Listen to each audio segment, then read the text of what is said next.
What is going on, everybody? It is episode 789 of Pop Culture Crisis. My name is Brett, and I am here once again with my co-host. Introduce yourself, please. Hello, crisis actors. It's Mary. We always just talk about our trauma seconds before going trauma live. Dumping right before going live. And then we have to switch up our energy real quick to get into the content slop. That's where it all went wrong. Okay, hi, guys. Yeah, that's pretty much what happened today. Yeah, it's okay. It's Trauma Tuesday. That's what we'll call it from now on. Trauma Tuesday. Well, on this Trauma Tuesday, what I ask of you guys is to hit the like button on this video, please, and subscribe to the channel if you are new here and you have not subscribed here yet already.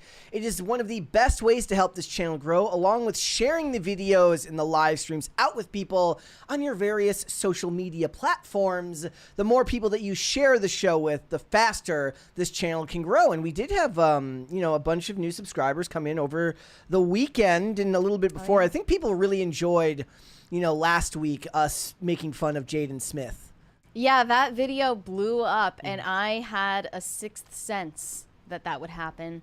There's an unsatisfied appetite for Jaden Smith hate in the world, and I am here to fill that market, fill that power vacuum. Truly, more than happy to do it. So again, guys, if you are new here, subscribe and share the videos out. So what do we got to get into today? Well, there's going to be a bunch of stuff, but number one being Millie Bobby Brown, who looks like the irresponsible aunt that just jets in and out of your family's life during the holidays, is very mad at people on social media, the journalist class, for dissecting the way she looks because she's a 21-year-old that looks like she's in her 30s or 40s. She's not mothering, she's wine-anting. Wine-anting. So she does look like a wine ant. We are going to talk about it. I like Millie Bobby Brown. I like the fact that she doesn't watch movies and is an actor. No, she's a likable person. She is. She really absolutely is. Has a natural charisma to her, but she may not be the best at ignoring what she sees online. And I think this is a classic case of your husband should have stopped you from posting something about it. So we're going to talk about that. I mean, it's not like he's a pushover. I mean, he's Bon Jovi's son, after all. Yeah. So we're going to talk about that. We're going to talk about Amouranth, who is back in the news, because it appears that she was held at gunpoint and almost robbed for her cryptocurrency, which is supposedly more than $20 million. I don't know why you would... Why would she tell people online how much money she has on...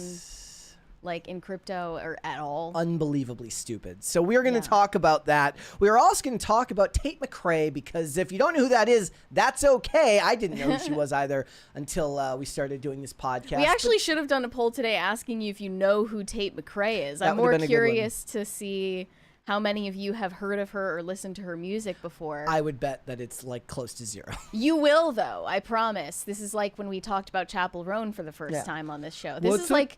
We're using this show sort of as a way to record pop culture history in a way. A Chapel McCrone or a Tate McCrapple. McCrapple. Yeah. So we're gonna get into whether or not she is an industry plant, to which I say, aren't they all industry plants? So we're gonna talk about it. We got a bunch of other stuff. You ready to get it going? Yeah, let's go. Let's go ahead and get started then. The Snow White live-action movie is coming out later this month. And strangely enough, I have not seen much press for this movie as of yet. It's probably because they can't around each other. They didn't make eye contact. Here we go. Please welcome Rachel Zegler and Gadot. I'm pretty sure that guy got both of their names wrong.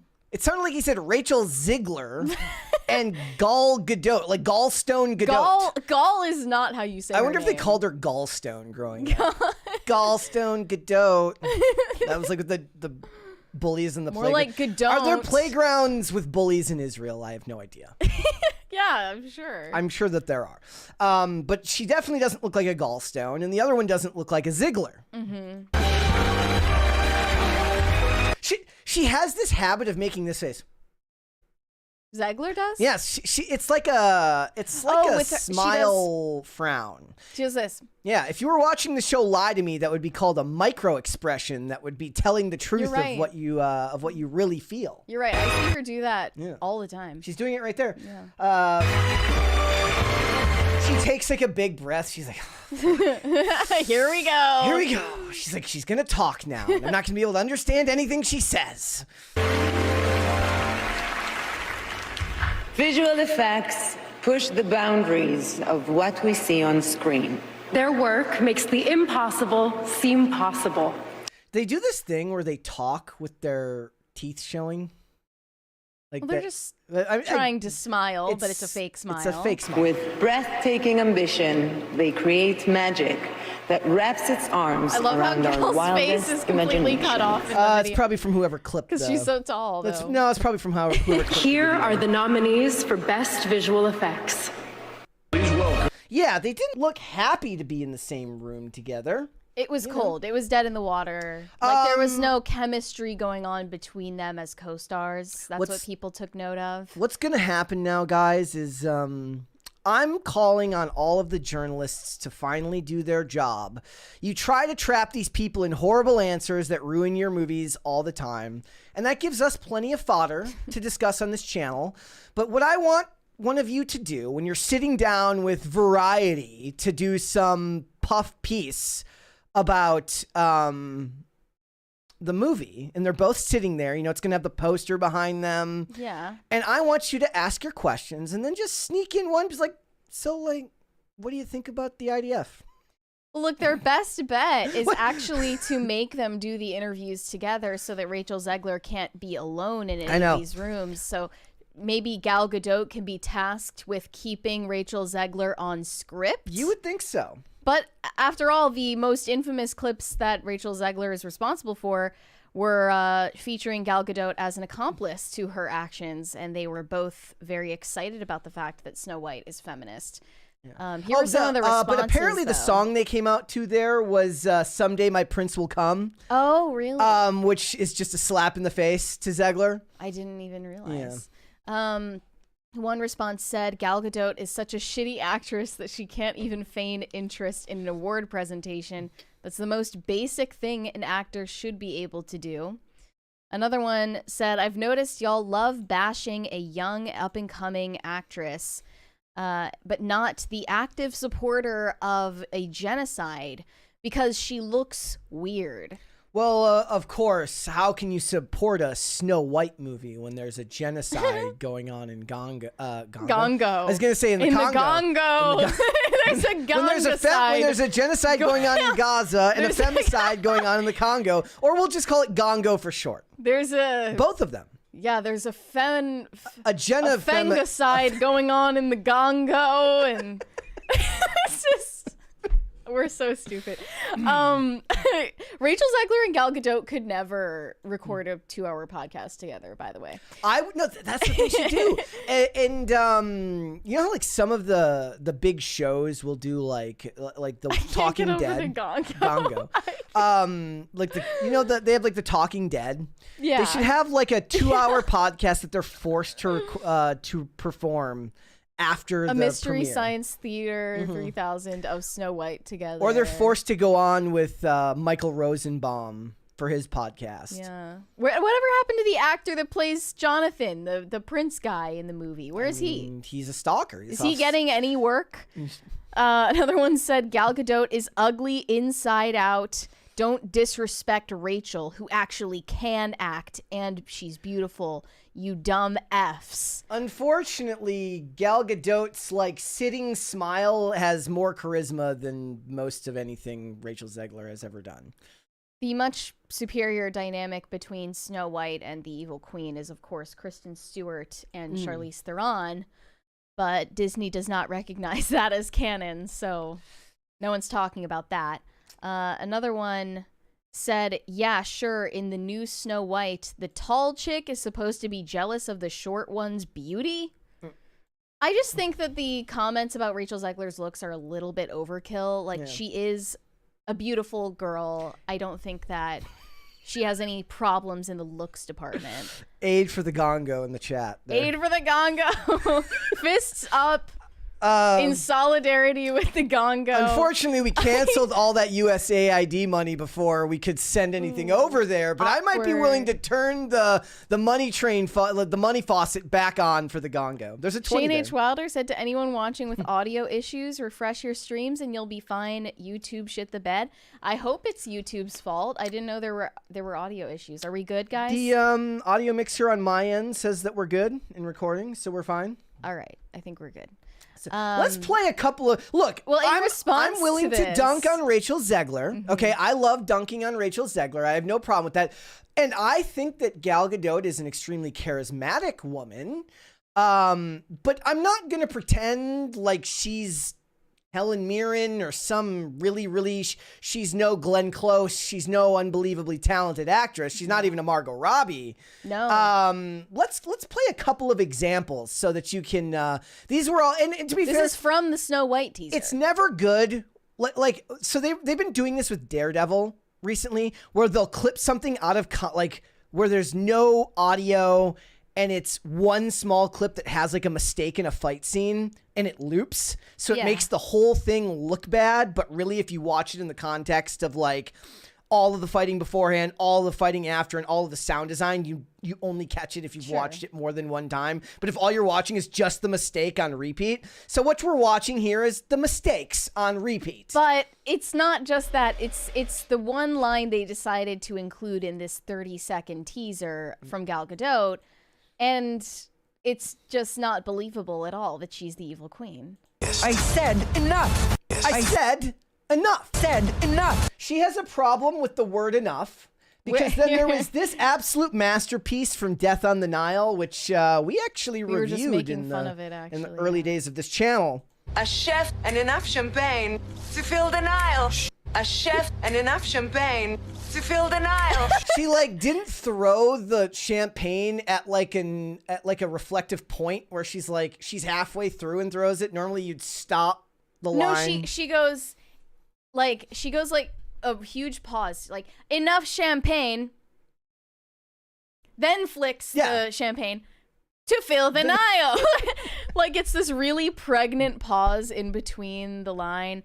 Yeah, is it her accent or is it just the fact that she's not good at acting? No, it's her accent. It works against her. The same thing I was saying about the actress from Captain America: Brave New World. Not just the fact that she was like 90 pounds and like 4 feet tall, but English clearly wasn't her first language. So all of the inflection points that would normally be spoken for any type of like weight to your words just came across as if she was reading the words off of a script and she learned them phonetically. Now I'm sure she's one actress who managed to do that fairly well was Gong Li in the movie Miami Vice. She didn't speak English and she had to learn each line separately. Like she had no idea what she was saying.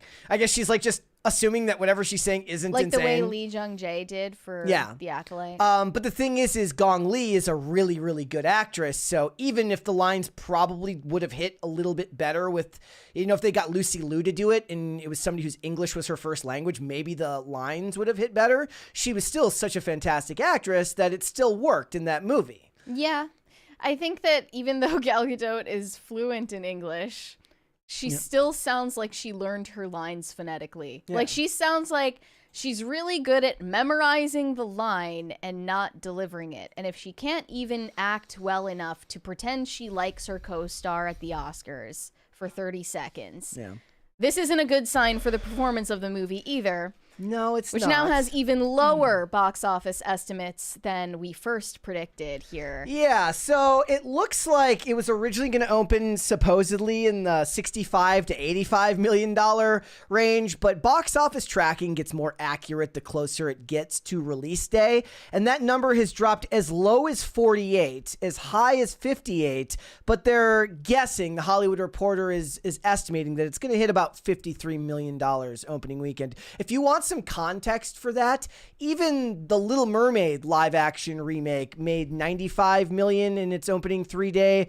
$118 in its 4-day because it was over a holiday weekend. And I just pulled up, I feel so bad for. Actually, no. Let me straighten it. I don't feel bad for Disney. These mistakes are all of their own making. But if you go down the list and you look at what these movies were making prior to COVID, it's just really sad. Alice in Wonderland, and remember, these are not adjusted for inflation. So, in 2010, Alice in Wonderland opened to 116 million. That's just domestic, and most of these classic fairy tales do really, really well overseas because they're not American stories to begin with. Sure. The Jungle Book opened to 103. The Jungle Book opened to $103 million. Beauty and the Beast opened to $174 million just in America. That's the Emma Watson, the Emma Watson one. 91 million for Aladdin. That one went on to make $1 billion. The Lion King, the original 2019 Lion King, that was the most lifeless movie you've ever seen, opened to $191 million just in America. This legitimately shows that people don't care about movies anymore.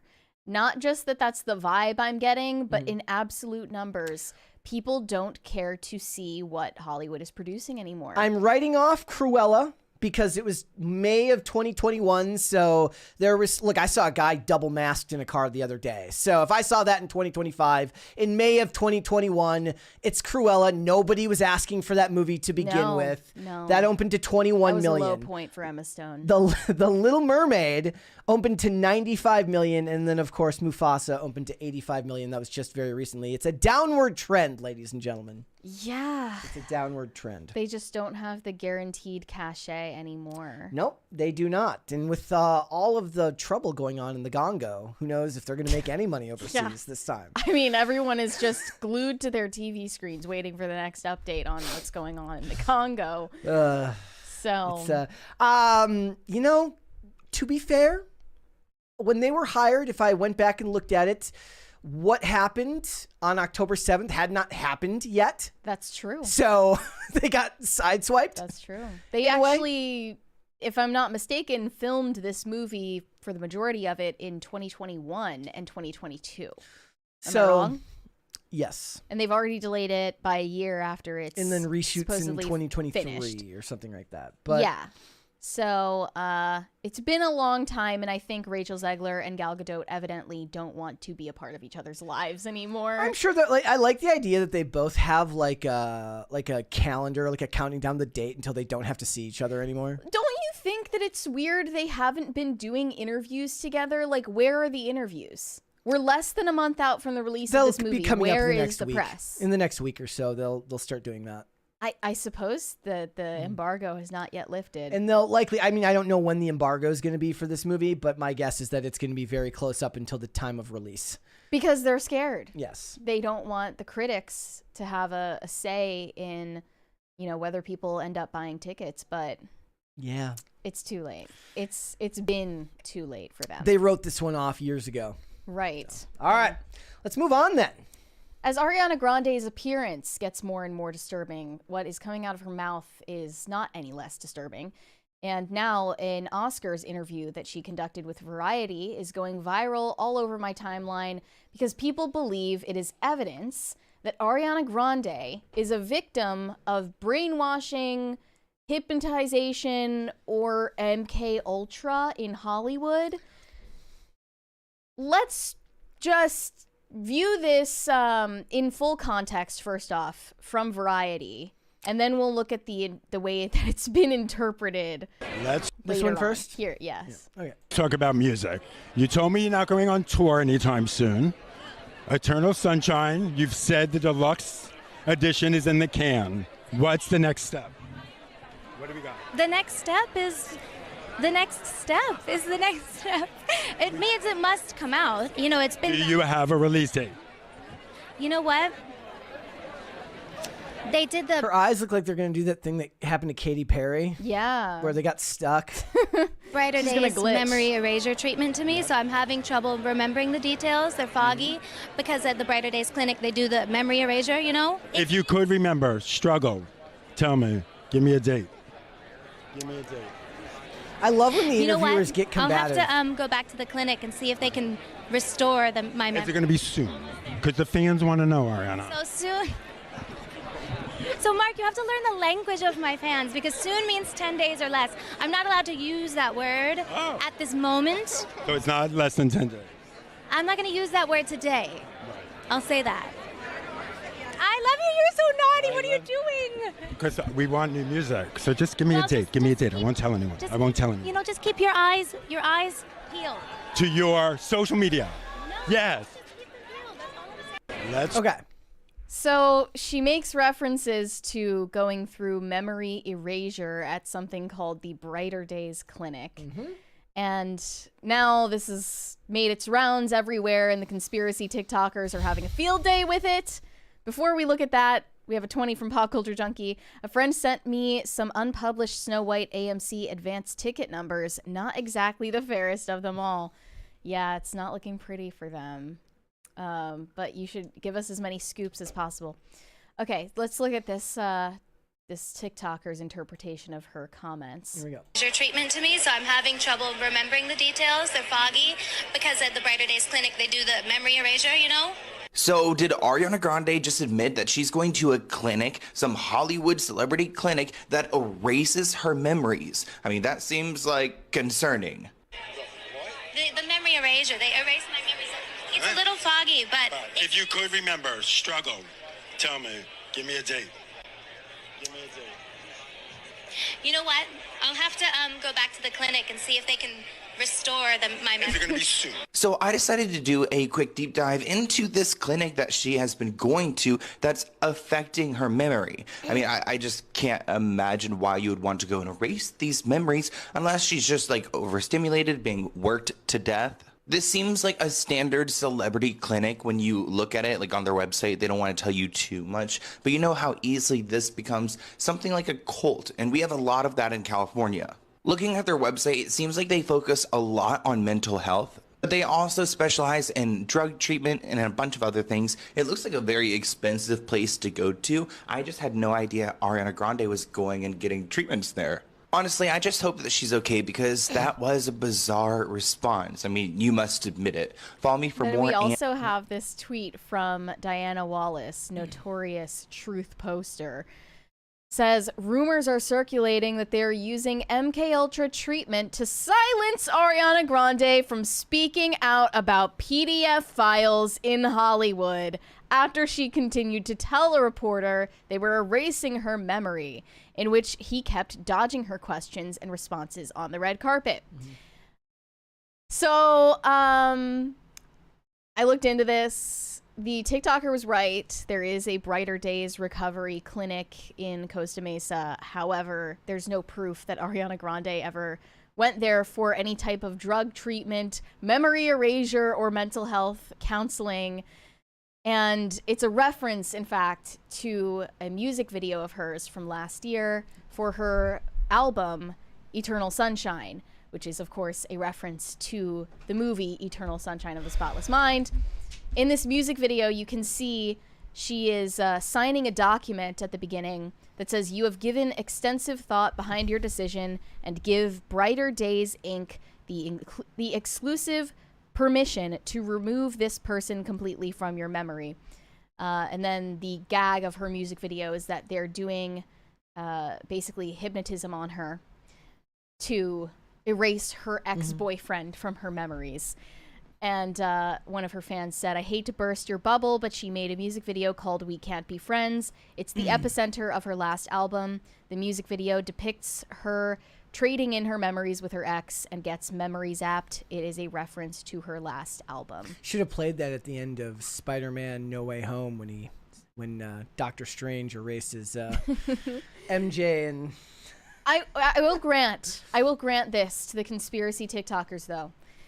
The way that Ariana Grande conducts herself, the way that she speaks, the way that she even darts her eyes around the room, her body movements, all of it is very disturbing to look at. She behaves like an animatronic doll. And she does behave as if someone brainwashed her or erased her memories, because the way that she used to act in the public eye was a completely different persona. Yes. She retired her old persona of being this like pop star R&B sultry it girl, to being a haunted Victorian doll. And she also looks sickly these days. I'm sure that it's not easy to remember what you want to say when you're so low on calories. Yeah. So, yeah, her behavior is disturbing. Maybe the joke just didn't land because she has no idea how people respond to her these days. I mean, I don't even know if it's a joke. I think that any publicity is good publicity, and they know it works.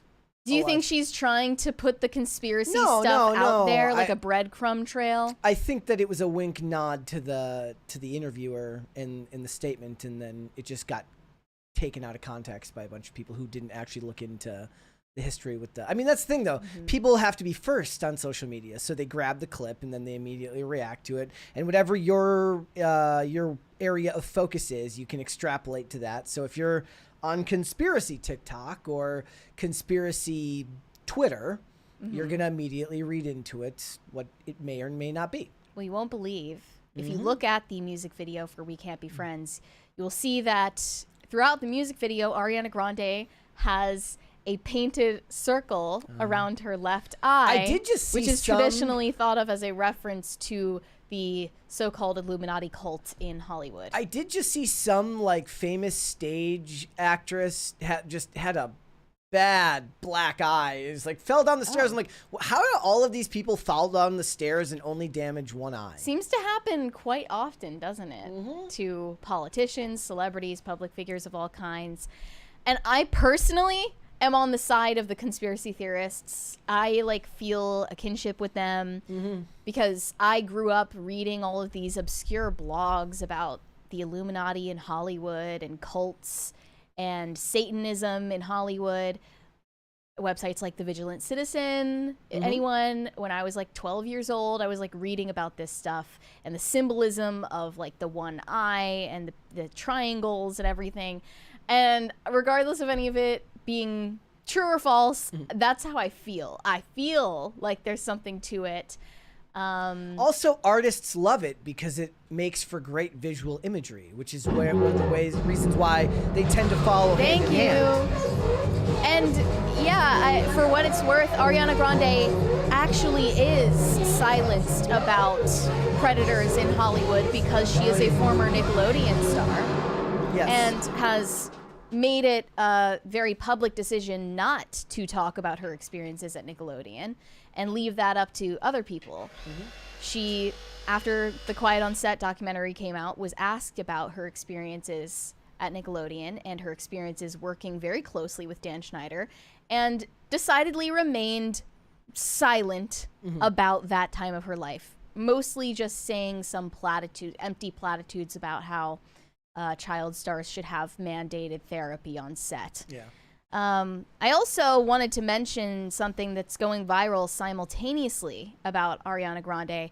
An old interview that she did back in, I believe, 2013 has resurfaced and made the rounds, where she's talking about allegedly getting possessed by a demon. This is old reporting from an interview she did with Complex magazine. And she tells a story of visiting the Stull Cemetery outside of Lawrence in Kansas, I believe. So this is reporting from an old article in the Kansas City Star. Here's her interview portion where they talk about the cemetery. They first ask her, "Do you believe in aliens and ghosts?" She says, "Of course. We'd be so stupid to believe that we're the only people here." She said she has had a ghost or demon experience. "We were in Kansas City a few weeks ago and went to this haunted castle and were so excited. The next night, we wanted to go to Stull Cemetery, which is known as one of the 7 gates to hell on Earth. The Pope won't fly over it. I felt this sick, overwhelming feeling of negativity over the whole car, and we smelled sulfur, which is the sign of a demon. There was a fly in the car, randomly, which is another sign of a demon. I was like, this is scary, let's leave. I rolled down the window before we left and said, we apologize. We didn't mean to disrupt your peace. Then I took a picture, and there are 3 super distinct faces in the picture. They're the faces of textbook demons. When she was asked to provide the photo, she said, I deleted it The next day, I tried to send the picture to my manager, and it said, "File can't be sent, 666 megabytes." I'm not kidding. I used to have a folder called Demons that had pictures with all the screen caps in it. But then weird things started happening to me, so I deleted it. They asked her, what weird things? I was going to sleep about 2 weeks ago. I had just gotten off the phone, and as soon as I closed my eyes, I heard this really loud rumble right by my head. When I opened my eyes, it stopped immediately, but when I closed my eyes, it started again with whispers. Every time I closed my eyes, I started seeing really disturbing images with red shapes.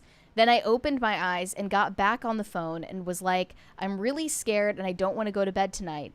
Then I scooched over to the left side of my bed because that's where the best service is in my room. And there was a massive black matter. I don't know what it was. It was a cloud of something black right next to me. I started crying. I was on the phone like, what do I do? And they said, tell it to F off. I thought, I'm not going to do that. It's going to upset it. So I'm just going to chill and not feed into it because all it wants is fear. It feeds on fear. I watched it move to the front of my bed, and then I fell asleep on the phone. I woke up and it was gone. The next night, my friend Tyler was staying with me. She said she was trying to sleep and her body felt paralyzed. She described the same exact thing I saw. So, what do you think? Legit demon or celebrity attention seeking? How old was she when this happened? During this interview, at least, I think she was still in her early 20s. Drug binge. You think so? They got crazy at Nickelodeon. I can't. They were doing the most. I know that the shit that I saw when I was on binges would probably line up with that to the point where Did you see a demon in your room? I saw shapes and colors, and the stuff that I used to see was more akin to like less creepypasta and more like burned images in the back of your eyelids that come from whatever the shapes and stuff are in the room around you. Your mind constructing things because you haven't allowed it to sleep and rebuild itself and repair itself. Right. But the thing is those types of binges can be even more dangerous for people that have a hyperfixation or not even a hyperfixation, any level of focus on something like that, because your mind starts to fill in the gaps where rational thought once was. Now, look, I'm not saying this stuff doesn't exist or does exist. I'm saying that pragmatically, if you believe it, a lot of times that's all it takes, right? If you believe it to be true, then your mind can create it. And when your mind is struggling to remain awake because you've been chemically altering it, crazy shit happens. And I had crazy shit happen to me, but I didn't have like a background of like any type of lore to fill in the blanks. Sure. I mean, I will say, without saying too much, I've had some demonic experiences while stone cold sober. So it could be that, or it could be drug related. That certainly tracks with the theory that Ariana Grande and Cynthia Erivo were on drugs during the press tour for Wicked, which was why they were acting so emotionally erratic and feeling each other. Tactile behavior can definitely be a bursting side into effect tears. Of, like, are they on MDMA? Like, it could happen. They're walking in to do an interview with a reputable magazine, and they're on MDMA. When that's you're, crazy work. I mean, not necessarily when you're, because to me, drugs were a huge part of drug use was that it numbed everything around you. So then when you come off of them, everything feels like it's turned up to 11, and everything that you feel emotionally is like twice as potent as it would be otherwise. And that takes a long time for that to kind of, for your body to readjust and like regulate itself back to normal. It's one of the reasons why recovery is such an up and down process, because a big part of it is learning to experience the world again. Now, is that what's going on here, or were they just doing a bunch of MDMA, like microdosing MDMA? She was microdosing upping the dose shrooms with when Dan they're- Schneider on the set of Victorious. And then upping the Confirmed. dose before interviews. Like if I was the person of old that I once was, I definitely would have been taking more stuff before having to go do press tours. Yeah, That I is for mean, sure. if the same demands were on you, Yeah. maybe Like, at the time. you know, it's and you couple that, like, if we're talking, like, everyone was joking about Ozempic, but if we're just talking about straight, like, amphetamine abuse or straight upper abuse of any kind, which cuts food out of your diet, yeah, holes in your brain will then cause you to not be able to remember what's going on because you haven't been eating anything. I'm not even talking about eating disorder, but just a side effect. Is there anything more classically Hollywood than just drug problems? Yeah, do I think Ariana Grande is actually a victim of the CIA MK Ultra program? Or are drugs a more No. likely outcome? However, she certainly does give people the impression that she is spaced out, that she is mentally not present, and she moves and speaks in a way that, definitely raises some alarm, and it should. Probably. So I'm not going to pretend that she's acting normal. Yeah. Like, the sad thing is like, it's so interesting to talk about the CIA wiping your memory at some fancy clinic, or it could just be speedballs and you're poking holes in your brain with methamphetamine. I do think that the CIA MK Ultra program is not, in fact, retired, though, personally. Well, yeah, I said, like, and we know that the CIA and government agencies have long held interest in entertainers because they push the ideas of the public forward. For instance, yesterday we were talking about Mikey Madison thanking sex workers, and they're like, well, are they just doing that to normalize sex workers? Like, are they just trying to make it normal so that they can eventually make it on to the other things they want to normalize? I saw Adam Carolla had a great tweet. He says, if you wouldn't want your kids doing it, don't normalize it. No, that's celebrate it. crazy. It reminds me of when I was on the Whatever podcast with Dave Rubin. The subject of sex work came up, obviously. Yeah. And he was saying to the women on the other side of the table, well, if sex work, OnlyFans, whatever is what makes you happy and you're happy and fulfilled doing what you do, I don't see a problem with that. And I said, well, Dave, how would you feel about your own children who are currently infants growing up and becoming sex workers? How would you feel about that? And he said that he wouldn't want that, but he refused to explain why. He refused to explain his reasoning, why he would be uncomfortable with his own kids going into that line of so-called work. But is the idea that just he can be uncomfortable with it and not want it for somebody that's close to him and not care if somebody he doesn't know Okay, does it? fine. But explain why. Yeah. Explain why you would be uncomfortable with your kids getting involved in that. He refused to explain why. Interesting. And it's probably because he has common sense and knows that that is not an aspirational lifestyle. But anyway. What was it? So I saw when it says like, oh, sure, Mikey Madison praises sex workers and she gets applauded by the audience. I praise sex workers and my fiance tells me I have to leave the house. Yeah. Yeah. No, Hollywood is a propaganda tool. And I'm sure that the CIA is all up in there. It's and the thing is we talk a lot about predictive programming.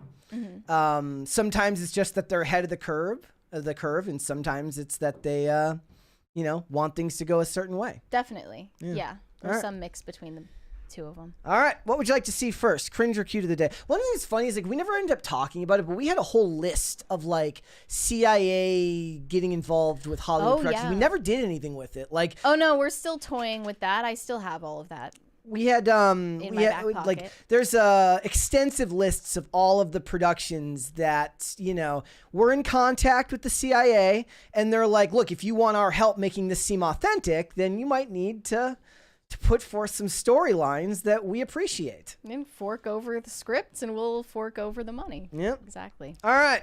Well, all the USAID money's dried up, so they probably can't do that anymore anyways. All right. We'll do cringe of the day first. Okay.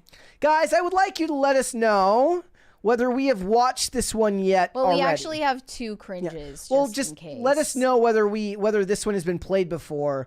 I feel like it's one of those things. Like maybe I saw it. Maybe I saw it on Instagram and then imagine that I saw it here. I think we should use both of them and just sandwich it. Okay. Now I'm rich and famous, you ringing me when I was broke. No ringing phone, no. Oh. Whoa, man. Okay. When I was broke, no ringing phone. Always hard to perform when somebody's watching you. Yeah. Not easy. Actually, let's go to the next cringe. Okay. This one was pretty good too. But it's Elon cringe. No, she's just a pain in my ass. Yes. Are you a fucking conspiracy theorist? Yes.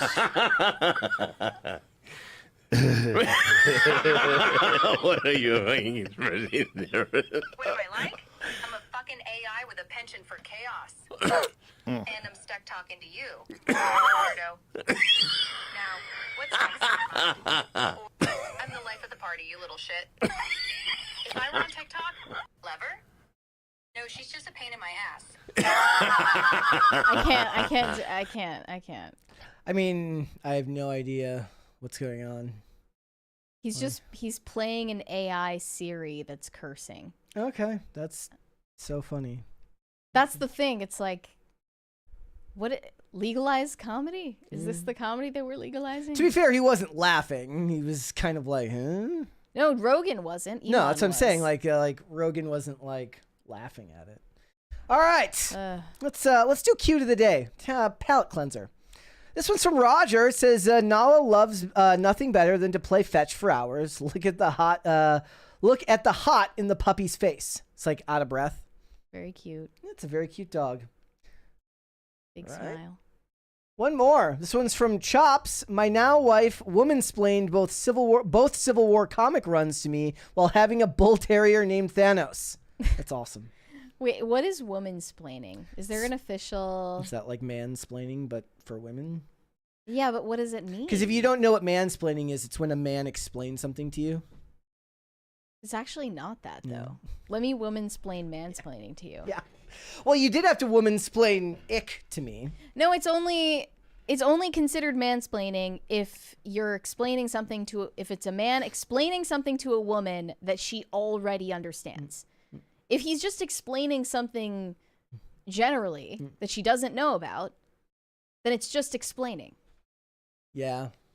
I guess when I think of it, Men are allowed to explain things without it being mansplaining.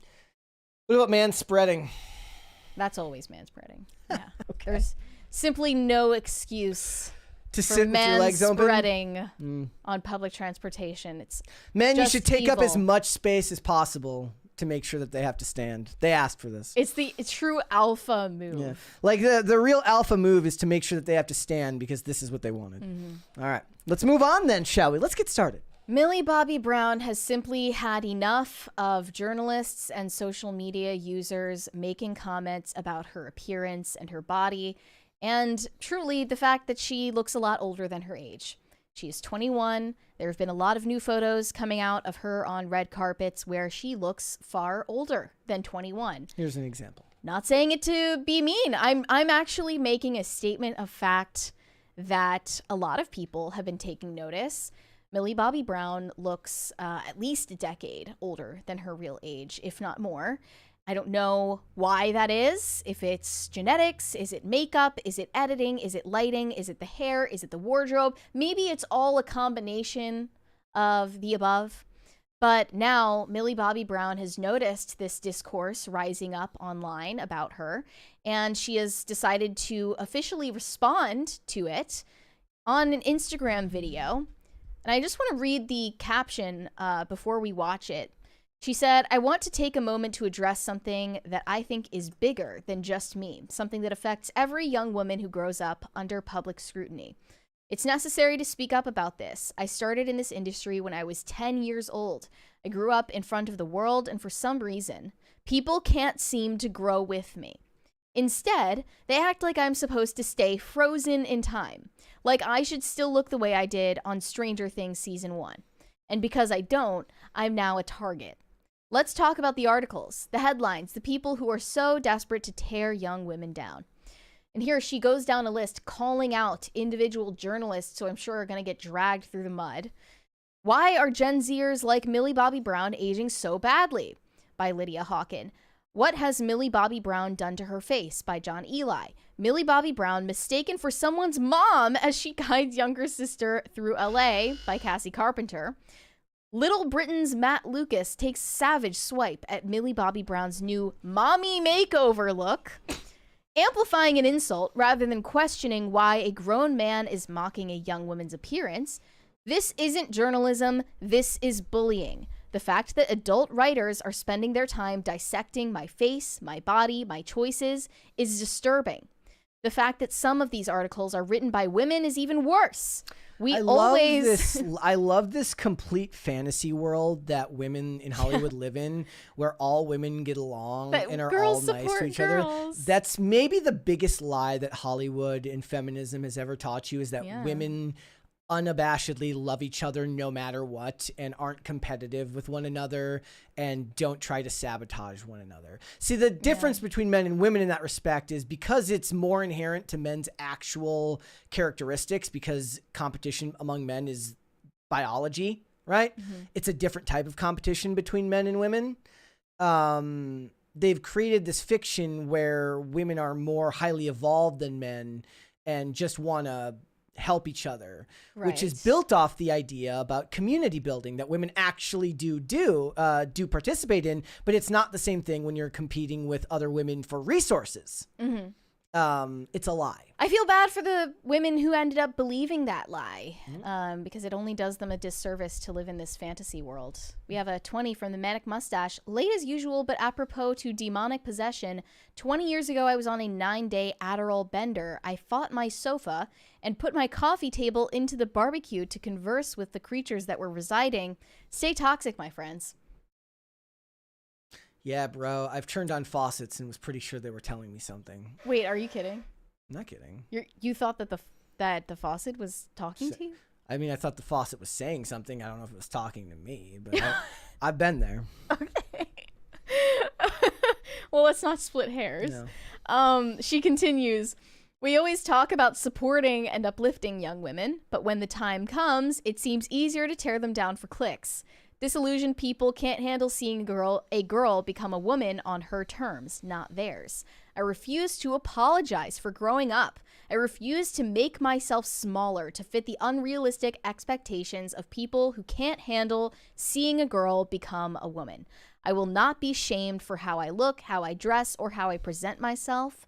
We have become a society where it's so much easier to criticize than it is to pay a compliment. Why is the knee-jerk reaction to say something horrible rather than to say something nice? If you have a problem with that, I have to wonder, what is it that actually makes you so uncomfortable? Let's do better, not just for me, but for every young girl who deserves to grow up without fear of being torn apart for simply existing. Read it again, right before the end there. Why is the knee-jerk reaction to say something horrible than to say something nice? Basically, if you don't have something nice to say, don't say anything at all, which is nice advice from your grandmother, but it has nothing to do with the way your life works when you are in the public eye as a Hollywood star. Unfortunately, it's just the downside of being a public figure. Right. You don't have a choice otherwise. Tale as old as that has existed. I love the idea of living in a world of nothing but positivity, but the thing is even if you approach these types of topics from an analytical standpoint, people will say you're being negative because you're not heaping 100% praise all the time. I would like to believe that most of the time when we approach these topics, outside of maybe some spicy thumbnails or some over the top thumbnails, we approach most of these discussions from a fairly analytical and even keel standpoint. You know, outside of the few examples where a topic is just so annoying to someone that you might get a little bit over the top, but you actually get more clicks and grow faster if you're more over the top. And I don't think that we really go there. that often. I think that every time we've discussed this, it's been some type of discussion about what the effects of Hollywood is on a woman's body image issues and how aging in the spotlight affects different people differently. And that isn't an inherently negative thing. It's more dishonest, and if I'm being honest, more feminine to be unabashedly positive all the time, even if it doesn't line up with reality, which is its own form of toxic positivity, which is just as bad for society as being consistently negative all the time. Now, finding the sweet spot in the middle there, where you're both analytical and fair, is great, but doesn't usually equal out to the type of attention that really, really grows for channels in the sphere. Most of the time, it's the ones who dunk that get the clicks. True, and I feel bad for Millie because she, as she admits here, was thrust into this spotlight at the age of 10. Had no choice in the matter, really. Yeah, no real say in the matter. And now this is where she's at. There's no way to escape it. And I don't think she was prepared for the consequences. And I don't want to seem dispassionate or mean or cruel, but being torn apart, being defamed, slandered, having your privacy invaded, having no privacy at all, getting nitpicked for your appearance, that and so much more is a tale as old as Hollywood, and specifically a tale as old as Hollywood combined with the internet and social media. Like, that is just an occupational hazard that she has to accept over time.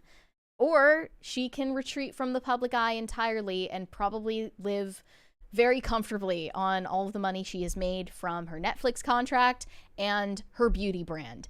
And she won't have to deal with any of this ever again. I think that we should first take a look at the video and see how she comes off in this. It's not... Here's the thing I'll say that's just a little bit petty. If I were making a response video to people calling me ugly, I would look incredible. Flawless, unimpeachable in the video. She looks like she just rolled out of bed. That's the truth. But let's take a look. Hi everyone, it's Millie. I want to take a moment to address something that I think is bigger than just me. Something that affects every young woman who grows up under public scrutiny. I think this is very necessary to talk about. I started in the industry when I was 10 years old. I guess it's I grew just the up script in front of the world, and for some reason... So she's doing this as a scripted video. Yeah. People Does she look upset? can't seem to grow up with me. Instead, they act... Really? She looks kind of dispassionate, given the word. Like I'm supposed to stay frozen in time. Like I should... I mean, you also pointed out it's not that she's expected to be frozen in time. It's that you look like you hopped in a time machine and went 20 years in the future to a lot of people. Yeah. I'm looking at a lot of supportive comments. I'm so proud of you, Millie. You're a brave and strong woman. Love you with all my heart. Keep going. Ignore these negative comments about you. Thank you for talking about this. You have a very beautiful and warm heart. We'll always support and defend you. Well, here's the thing. If I'm being honest and fair, the first thing you have to accept is that those positive comments are going to come in numbers and the negative comments are going to come in numbers, and it's up to you as an individual to decide which of them you focus on. Now, I understand completely that it is human nature to dismiss all of the nice things, and your brain just harps on the mean stuff that people say to you. It's how we work. I have no idea why that is. But the logic that I always have is like, look, people say very nice things a lot of the time. And most of the time I'm like, in my head, I'm like, oh, thank you. But I don't always take the time to respond because I'm busy and stuff like that. But it's somehow like people can always set time aside if somebody's talking shit. And then they want to respond back, right? Because they feel like they're having their honor imbued or something. Yeah. Like, it's different. But the thing is you need to say, like, if I don't even have time to give credence to the nice things that people are saying to me, why would I give time to the negative stuff that people say to me, and accept that narratives formed by the industry are outside of your control?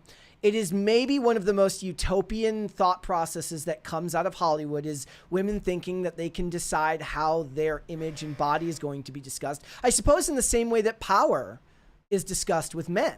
Like, it's great if we want to get past the idea of thinking like, oh, all these men have all this power, therefore they use it for evil.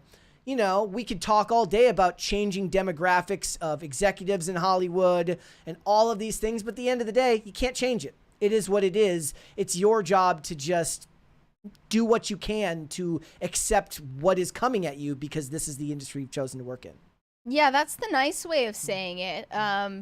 One harsh response came from Adrienne Curry, a former winner of America's Next Top Model and self-proclaimed retired Hollywood douchebag. She responded to Millie's video saying she has no clue how bad it gets. She's still a little baby, absolute tip of the iceberg. Try winning Top Model in 2003 at 20 years old and see how people react to you now being 42 with gray hair. Also, never do injections. Everyone notices and promptly talks shit. I will say, like, between stories that I've heard from, like, even, like, women that work in the conservative media space, I would never want to be a woman in the public. It just sounds awful. That comes with other considerations as well. Way more. Like, I would never want that. I can't believe that anyone would even choose that life. But you do. And you accept that that's kind of like there's an aspect of that that's your cross to bear, given the choice of career. Yeah, I'm more so left wondering still why Millie Bobby Brown looks like that.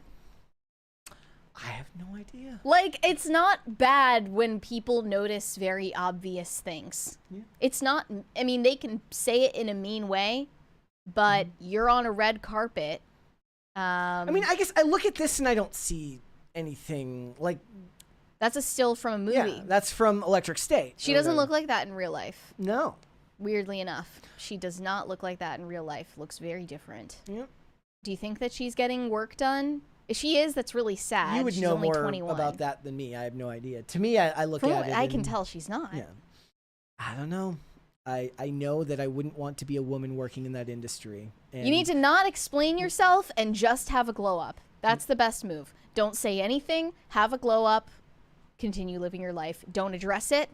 Yep. Don't clap back. I think her husband should have stopped her from even making this video. The clapping back never goes well. Never goes well. The journalists applaud you and everybody else, you know, uses it as cannon fodder. I'd wonder what's going to happen to all these journalists that she just called out. Are they going to get fired? Like, what's going to happen to their careers? No, they'll love it. Like, these publications are still pro-drama because it gives them clicks. So it's beneficial for all involved, I guess. It is. Except Millie Bobby Brown. It is. All right. Let's do some super chats. Shane H. Wilder said, "Happy Taco Tuesday, Brett and Mary." Chuck said, "I haven't put him in anything in a while. Well, while watching the State of the Union, I'm going to change all that.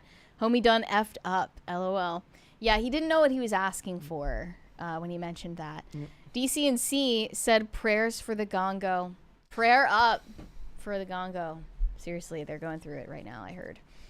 Value in You said, "Mary, I hear the Gongo is beautiful this time of year." It is. I've been told that too. Yeah, I know a guy whose cousin's baby daddy has a timeshare in the Gongo. Yeah. It's great. Must cost great a fortune. value. Must cost a fortune out there. But it's all it's worth every penny. Yeah. As long as you just go to one of their presentations. Yeah. Not That John Stewart said, "For just $2 a month, you can feed a Gonganese child woman." Fists in the air in solidarity. For the Gongo. Yes, for just pennies a day. Brian Bledsoe said, "How can you talk about Millie Bobby Brown's looks when femigenocide in the Gongo?" New shirt coming up? Femigenocide in the Gongo. We should actually make all the proceeds from the merch will go to the Gongo. Yeah. All right. Struggling Gonganese. This is too much. Gongolians. Layla O said, "How can she play with 7 dwarves while there's a femgicide going on in the Gongo?" Exactly. It's truly sickening. How do they sleep at night? Look, all of these people on the internet with opinions of the Gongo, and they couldn't even point it out on a map. I mean, honestly, it's just, I have no respect for them. Let's move on. Okay. Twitch streamer and OnlyFans star Amouranth just reported and dropped footage of a gang of thugs attacking her at her home. She was robbed at gunpoint. These criminals were in search of her crypto wallets, and they effed around and found out because two of them got shot. I like the idea that, like, if this was a movie, there would be a boomer who's like looking for a physical wallet on the ground. No, they were looking for access to her millions of dollars in crypto wallets, and instead, what they found was bullets flying at them as Amouranth and allegedly her husband as well shot two of the invaders. According to Donut Operator, it was her husband that did the shooting, not her. But her Depends who you ask. Her tweet said that she did it. She claims she got one of them. The police claim that her husband got one of them. Either way, they defended themselves because they live in Texas, not LA. Amouranth's 2A arc is about to start. For real. Yeah, well, you said that she's actually been known to post videos of herself shooting I believe guns. there was, yeah. And for those who are wondering, this was the post that I saw that was talking about that. Well, let's actually look at the surveillance footage that she released before getting into the details.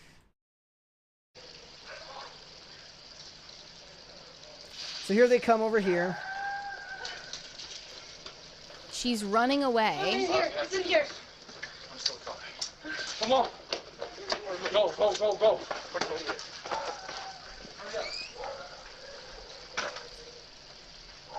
So that's it yesterday. I guess that would have been the second at 10:51. You hear 3 gunshots go off, and they start running away. Don't mess with Texas. She gonna collab with Kyle Rittenhouse.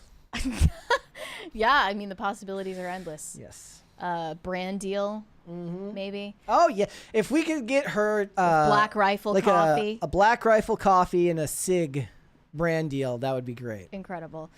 So she was actually live tweeting this crypto robbery. Which, We're not kidding you. Like, they let her... I guess she has to be able to keep her phone for access to the wallet? Yeah, that's one possible explanation.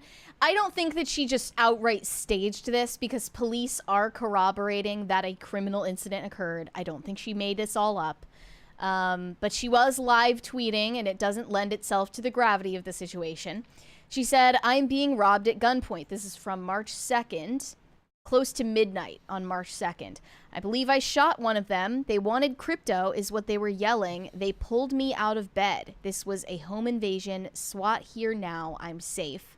They pistol whipped me, but I got one. I'm bleeding a lot, but stable, going to the hospital." She posted a video of police cars outside her home, and she actually has a gated entrance, so I'm not sure how they made it in. She said, "I'm covered in blood, but only some of it is mine. I'll update y'all later, but I'm safe now. I was at gunpoint. They gave me my phone and said log in with a gun to my head. And I tweeted because calling would be a death sentence." And then posting the footage the next day, she said 3 gunmen. He screams, I got shot after. That was in the surveillance footage. "I'm not supposed to post the scene itself," meaning the footage from indoors, "nor the casing, which are now in evidence. They beat me before this video and pistol whipped me. The pummeling felt like it would never end, and I protected my head by putting my arms up like I learned how to do in boxing. Blood was streaming down my head, and my hands were beat brown. They brought duct tape and masks and were armed with handguns." Someone responded to say, "I would log off the internet for a while. This is the kind of event that needs time, space, and calm to process.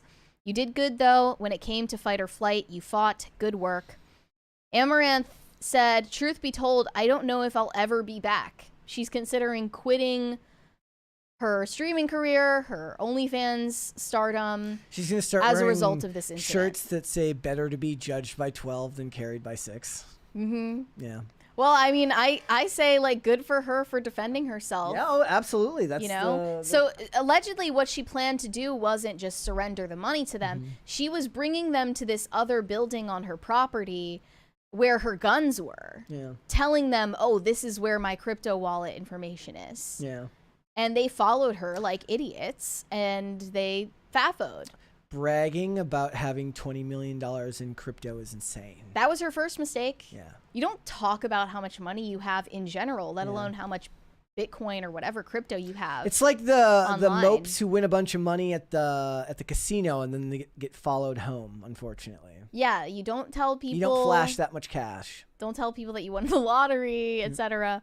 So Amouranth claims that she at least shot one of these criminals, and then police spokespeople say that her husband fired one shot at them using his own weapon. According to her complaint, she believes one suspect was struck before they all fled on foot, and she was then transported to the hospital with non-life-threatening injuries. I mean, it's no small feat to say that to fire, if it was, they say that her husband was the one that hit them, but if she was the one to hit them after being pistol whipped is crazy. Yeah. Like, having your bell rung like that is no mean feat to then pick up and fire a weapon. Right. I mean, I'm no fan of Amouranth in general. Yeah. And I do think that she's not the most reliable narrator when it comes to her life. I think we all remember her infamous stream exposing her abusive ex-husband. Yeah, whatever happened with that? They're whatever still together. happened with that? I don't know. But, you know, I do think it's cool that she is talking about self-defense and practiced it in real life. Yeah, Tim tweeted about it. I saw that. He says, very strong possibility they would have killed her if she had given over the crypto. Glad she's able to get armed and protect herself. Buy guns, ladies. These are hazards that come with her job. Yeah. Unfortunately. I mean, think about this. We just talked about the Bop House last week and the stunning lack of security they had when it first started. They were so flippant about it. Yeah, like that's and this is a gated entrance. Yeah. For this, not that that's going to stop a determined, home invader. The Bop House girls were like, okay, let's just post a bunch of photos of us and the layout of our property in Miami and blast this all over social media, and then we'll be surprised when someone comes to our front door about to kill us. Yep. Like, where is the common sense? Apparently Amouranth has more common sense than these Gen Z bops. Time to start making the firearms content. Unfortunately, that gets you demonetized a lot of the time. Especially new show where you teach OnlyFans stars how to shoot guns. Yeah. Because they need it, clearly. This is not the first incident that I've read about. I mean, there's a real discussion that could be had about learned helplessness in a culture. It's like there are ways to protect yourself that people... So we were actually... This is such a funny story. We were watching the Lethal Weapon TV show last night. I love it. It's one of the underrated gems. It's nothing like the movies. It's if you don't judge it based on its connection to the movie, you'll be fine. None of the same actors, none of that. But there's an episode where like... one of the characters who's a cop, he feels like his house is getting robbed and he comes downstairs with a baseball bat. I'm like, nobody would ever do that. Dude, you're a cop. You're a cop. You would come downstairs with a gun. Yeah. Nobody's that stupid. No, I see a lot of TikToks from young women who are very afraid for their safety, and they end up buying all these stupid trinkets and gadgets online. Or they have a dog. Or the dog, that too. I do love But they get these like keychains where it's like you put your fingers through these like finger holes and it has two like spikes on it. Or they get like makeshift locks to put on their doors. I love. Have whatever. You seen the lady who makes the fake video? She's like, it's like I'm traveling to this place. Here's how I stay safe, and she puts a comical amount of like. Oh, I see those videos too. There's one where she opens the peephole to cover the peephole with something else. Right. Yeah. And they always get the pepper spray, and that's not worth nothing. And they get maybe a pocket knife at most, because these women just refuse to buy a gun and use a gun. Well, and also, then they don't realize like all of these gadgets and gizmos and who's its and what's its that you've purchased on Temu don't stand a chance compared to someone who has a gun when you don't, and compared to literally just a man's brute physical strength compared to yours, which is negligible at most. Also, there's like I'm guessing there's the barrier to entry is just too high. Everybody talks about like, I wish that my daughter had the same amount of rights as an AR-15 before they realize just how much work actually goes. Because most of them aren't going to be living in a 2A friendly state. They're going to be living in LA or Chicago or New York City or one of these places where there's going to be 10,000 extra steps to get a firearm, if at all. Right. And Amouranth can thank her lucky stars that she is a Texas resident and not living in like New York or LA. She's going to start somewhere else making videos about constitutional carry, just walking around with a gun. Yeah. I mean, it's like at once I feel she invited this because she was indiscreetly telling people about how much cryptocurrency she owns. And she also has an incredibly public job, which comes with risks like this. And I'm sure she's aware of that. Very hard to keep, even with good security, to keep your residence hidden. Yeah. So, I mean, I don't know. There are aspects of this that she could be fabricating for clicks. Think so? I don't doubt it. If you're willing to air out. You know what it is? She just really still hates her husband and didn't want to give him credit for shooting the guy. Like, so she's like, I did it. Petty is super fun. petty. But if you're willing to air out your alleged divorce and abuse narrative for Twitch clout, what are you not willing to do? Yeah, there was never any like follow-up that I ever saw about that.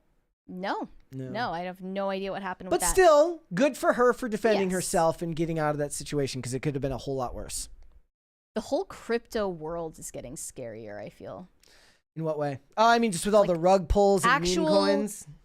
Actual mob activity, like criminal mob activity going on in the crypto world more and more frequently. The rug pulls as well. You have to think about who's behind those schemes. It's not the celebrities and influencers who are promoting the rug pull shit coins. It's the people that approach them with these deals and who they're getting paid by and who they're paying. Like, there's a whole shadowy network of these people, and we have no idea who they are. If this was fake, if it was all a simulation, this would have happened to Hawk Tua, and that's how she would have made her rebound into the public eye. They'd have been like, I want the money from your meme coin rug pull. And she'd have been like, I can't. And then she would have shot him. Yeah, she needs to learn self-defense too. Yep. All right, let's do some super chats here. Pat the Plumber said Gal Gadot was awesome in the first Wonder Woman and good in the Fast movies. She doesn't have a huge body of work to go on for someone who's 39. She doesn't need it. She's got a charming affect and an engaging smile, and in Hollywood that can go a long ways if you're given roles with the right people. So Fast and the Furious worked for her very well. Bringing her back makes no sense whatsoever, but nobody dies in these worlds. Wonder Woman worked because she was a fish out of water, and in her kind of the stumbly way she gives her dialogue and the affect that she portrays the character as when she's, no longer in Themyscira makes perfect sense. It didn't hold up as well in Wonder Woman 1984, given, that movie was ass. Do you think that she got a late start for any particular reason? Was it the fact that she was in the IDF? I mean, I don't know what year she started at. I mean, those Fast and the Furious movies were in the early 2010s, so we're talking about a career that's in more than a decade now. Yeah, she's just not on the same level as a lot of actresses who are even younger. DC&C said if you're... Again, I think a lot of that is because English isn't her first language, and that there's a gap there. I say the same thing about Ana de Armas. Her accent is incredibly noticeable in all of her roles, and it really detracts from it, like her ability to perform. She played Marilyn Monroe with a Cuban accent. She is Cuban, right? I believe so. She played Marilyn Monroe with a very thick Cuban accent. That's just not even dedicating yourself to your role. Like, that's a skill issue. Well, nowadays they just use AI to clean it up. Yeah, maybe that'll fix her problem. DC&C said, if you're playing Uno, who do you call a Zelensky? The person with the most cards or the person with the least cards?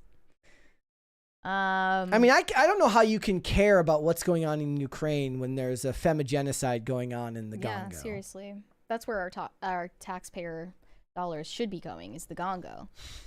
Not I Ukraine. would support. Like I look. I say all the time, I'm not one for foreign intervention, but what's going on in the Congo is an absolute travesty against human rights. DC&C said, "Geez, can we get a warning before Ariana comes on? Walking skeletons trigger me." Nah.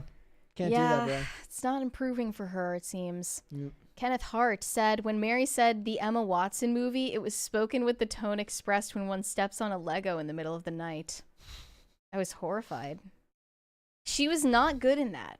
And people just went to see it anyway. It didn't matter back then. Well, it didn't matter if the movie was good back then. People just went to the movies. She still had some cachet post Harry Potter. One of my favorite honest trailer moments is like they do a thing where they talk about before Daniel Radcliffe became a passable movie star. When was that? I don't remember what it was during one of the Harry Potter trailers. He's been in all sorts of things. He picks like halfway to avant-garde. Okay. Like, you know what I mean? Like Guns Akimbo and stuff like that. Halfway to avant-garde. What was it, Rupert? There was rumors of him being Clayface in DC, but there was also rumors that he was going to be Wolverine too. Okay. Because he's short. Yeah, I don't see it. Yeah. I don't see it at all. He's not really that grizzly. I mean, he'd have to put on a bunch of muscle. Yeah, if he's he not rugged. And to be fair, he is short, so it probably would work because, you know, when you're short, putting on the muscle, like you can see it quicker when someone's short and they put on muscle, so it actually probably would be more noticeable. Shane H. Wilder said Ariana's clinic ran by Will Smith / Tommy Lee Jones. Yeah, that was Men in Black. Wiping memory. Oh, right, yeah. Shane H. Wilder said Mary read The Vigilant Citizen in her early teens. That explains a lot. JK, I used to read the same types of sites. Wait, maybe that's why I'm so screwed up. There you go. Also, never go hunting demons. It never ends well. Yeah, why do people do that? And then they get surprised when it comes back to bite them. Weird how that works, right? Like they're the ultimate FAFO industry. You're searching for ghosts who are mad at you. Yeah. And you're surprised when you get haunted. Let's hold off on the rest. Yeah. Let's come back after the fact. We're going to be talking about the next up-and-coming Gen Z pop star who's being called the next main pop girly, Tate McRae. She is 21 years old, and she actually just released her newest album, So Close to What. And I have noticed a lot of discourse about her circulating on the timeline, mostly people accusing her of being an industry plant. And it is such a moving target how you define industry plant these days. What we've come to realize, I think, is that all of these people are industry plants, and people just weren't aware of that fact until more recently. Well, yeah, like what would because given the industry, right, they have to have some level of approval to be allowed to succeed. Like you don't get spots at live events, you don't get to have your big concerts at big venues unless the label considers you a marketable person. So in that way, everyone that isn't an independent artist is an industry plant. Or is the idea here that by plant, you mean that they're planted there to push forward some type of specific agenda that is not being necessarily pushed forward heavily by other artists? In which case I would say, what the hell is Tate McRae, who is just kind of a generic pop star pushing that is so crazy that would require plant status? Yeah, it's funny. It's kind of ironic that the people who come off the Disney pipeline are less likely to get accused of being industry plants when that is by definition what they are. Sabrina Carpenter, hello, former Disney kid. I guess when I think of industry plant, I think of the term being something that you attribute to somebody who just showed up, like where it feels like they just showed up one day, whereas Disney stars have been in the public eye for an extended period of time. But an industry plant is like, why is it that one day I turned on the radio or opened a web browser and every article was about this person?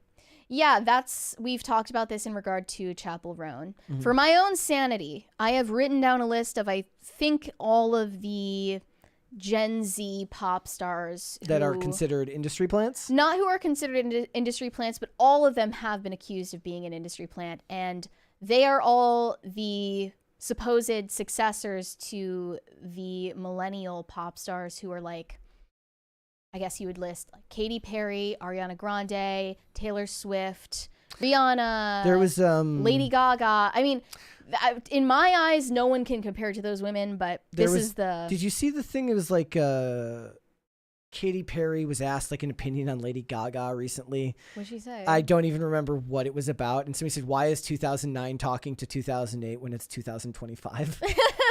Well, the funny thing is that even back then, people accused Lady Gaga of being an industry plant who was copying Madonna. And they accused Britney Spears of copying Janet Jackson. And the list could go on. But here was the list I came up with of Gen Z. So Billie Eilish being the first and most popular of them all. Mm-hmm. And she also got famous much younger than the rest of these. Sabrina Carpenter is kind of top dog right now in terms of Gen Z pop singers. Opened for Taylor Swift and then she was everywhere. Olivia Rodrigo, similarly off of the Disney conveyor belt. Mm-hmm. Chappell Roan definitely popped up out of nowhere. We were kind of struck by the amount of headlines that we saw, the amount of tweets that we saw. She even had an ad deal like with Google where they suggested her as your favorite artist's favorite artist at the time. Renee Rapp was on this list. She's more of a stage actor, like a Broadway person, but she's definitely an industry plant. Madison Beer doesn't feel like an industry plant because she's been striving for so long to break that glass ceiling and hasn't really made it. Gracie Abrams, that's a Nepo baby. That's J.J. Abrams' daughter who's trying to launch a pop career right now. Can a Nepo baby be an industry plant? That doesn't make sense to me. Because at least there's a precedent. If you're a Nepo baby, the precedent is that you're related to someone who gave you connections. Zara Larson. Have you heard of Zara Larson? Well, didn't she make that really annoying song that you hated about Barbie? No. Who was that? No, that was another really annoying one. I forget. Ava Max. Yeah, Ava Max has been around longer. I hate that song. Yeah. Everyone with good taste hates that song. Dove Cameron, another former Disney kid trying to launch a pop career. It's not working she out for also her. acted and she played Patrick Jane's daughter on The Mentalist for an episode in like 2013 or something, or 2012. And then a lot of people have been talking about Tyla. I like. What's her deal? Yeah. She's being seen as like the successor to Rihanna, basically. There's a bunch of artists that whenever they play them, I'm like, who? Yeah, I haven't listened to a single song by Tyla. I have no idea. Oh yeah, like Jenny or Lisa. All of these K-pop girls. But yeah, Tate McRae seems to be getting a very special level of attention in the media right now. She was just on SNL with Shane Gillis and allegedly broke what is called the SNL curse, which I believe Lana Del Rey had. She fell victim to the SNL curse. Ashley Simpson, very infamously fell victim to the SNL curse. Like, that is one of those things that it's proof that if you just get up every day and put one foot in front of the other, you'll be okay. Yeah. After that, like, is it recoverable? I mean, honestly, I feel like if that had happened today, she would have been better off. There's so much stuff that comes out today that it would have been forgotten in like a week. But it happened at a time where news didn't move quite as fast as it does now, and it became very if you don't know what we're talking about, the lip syncing performance, right? Very bad. I think that it's actually because of the fact that the news cycle and social media cycle is so fast that you have to have an entire machine behind you to promote you. Yeah, you can't do it all yourself. And that's what Tate McRae seems to have currently. She's in all of these headlines, all of these interviews on every last podcast and every last fashion magazine and every publication.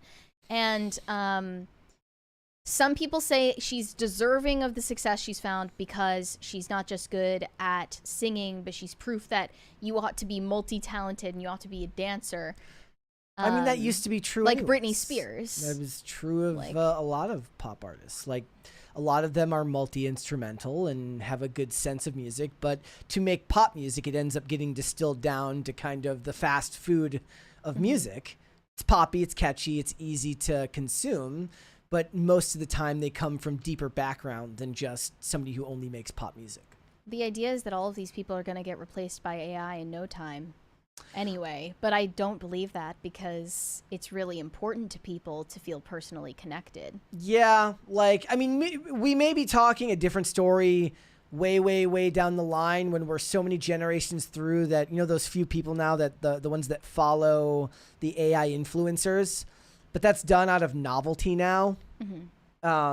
Maybe there'll be a day where all people follow is that, but I don't think so. But the Taylor Swift fan base, it's really important to them that she is a real person and that all of the songs are about her real life. That's even worse. That means that everything will get even more generic. If that prophecy was to be foretold and true, everything would be even more generic. But I mean, most of the pop singers aren't performing their own music anyways. It was written for them.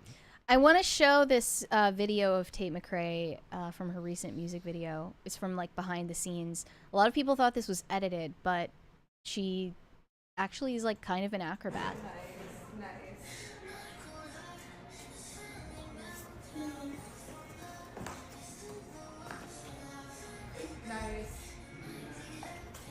I thought it was reversed when I watched it. That's what other people were saying too, that they thought it was the clip was reversed. Now, Tate McRae has been accused of being an industry plant for over a year at this point, and I found her response to that allegation from 2023. Okay. The discourse hitting its peak. Is she the new mother? Must we stan? Could she be the next main pop girly? She says, my true fans know I danced, but it was finally for the first time, like, is she an industry plant? I'm like, I've been grinding since 13 years old. I'm probably the furthest thing from an industry plant for how long I've been doing this. Look, this ends up being true of actors that suddenly finally hit it big one day. Like Pedro Pascal. Well, I mean, but there's a ton of examples, right? Like, I was watching an interview with Stephen Amell talking about like all the years it took to get to where he got to, and he talked about Giancarlo Esposito, who it took years and years and years, but finally he gets Gus. Yeah. And finally he gets the recognition he deserves. It's not like Giancarlo Esposito is an industry plant. He didn't wake up one day and do Breaking Bad. He had many years of roles before that, and then just finally found the one that, you know, opened him up to a wide audience. Right. We have a 20 from Vodka J Bulls. I'm 38 and out of touch. I don't know who these new era singers are at all. I've been stuck in the gongo for years. Love you, Optical Overlord and Ghost Girl. Put a gongo on. Maybe one day. Like, if you're going to travel to the gongo, make sure you check with the government beforehand to make sure that we're not in a period of crisis, because it can be dangerous to travel to the gongo alone.